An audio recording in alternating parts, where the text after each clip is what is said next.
ఏది శాశ్వతం? నీ వెనుక ఉన్న డబ్బా, లేదా నీ మొహానికి ఉన్న అందమా, ఇంకా నీతో ఉన్న అధికారమా? అసలు నువ్వే ఈ భూమి మీద శాశ్వతం కాదు. ఇవన్నీ నీకెలా శాశ్వతమవుతాయి? ఒంటరిగా తల్లి గర్భం నుంచి వచ్చావు, ఒంటరిగా భూగర్భంలోనికి వెళ్ళిపోతావు. ఇదే శాశ్వతం. పెళ్ళైన తర్వాత ఒక మగాడిని పెళ్ళైన తర్వాత భార్య మాటనే వింటున్నాడు, తల్లిని దూరం పెడుతున్నాడు, తల్లిని అస్సలు పట్టించుకోవడం లేదు, తల్లి మాటని లెక్క చేయడం లేదు అని అంటారు. అలా ఉన్నారు కొంతమంది.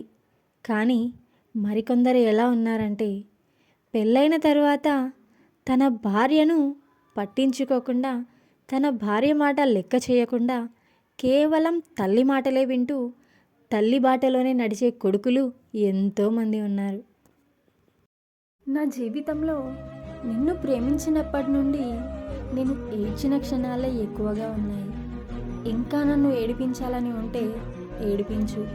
ఎందుకంటే ఏడవడం నాకు కొత్తేమీ కాదు, ఏడిపించడం నీకు కొత్తేమీ కాదు.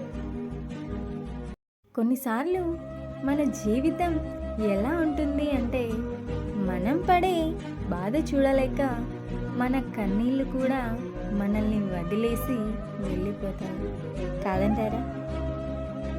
ఎంతగా అభిమానించినా, ఎంతగా ప్రేమించినా, ఎంత కేర్ చూపించినా కొంతమంది దృష్టిలో మనం ఎప్పుడూ పరాయి వాళ్ళమే. ఇది నా లైఫ్. ఒక్కడికి భయపడి నేను బతకను, ఒకడిని తక్కువ చేసి నేను మాట్లాడను, నన్ను తక్కువ చేసేవారి దగ్గర నేనుండను.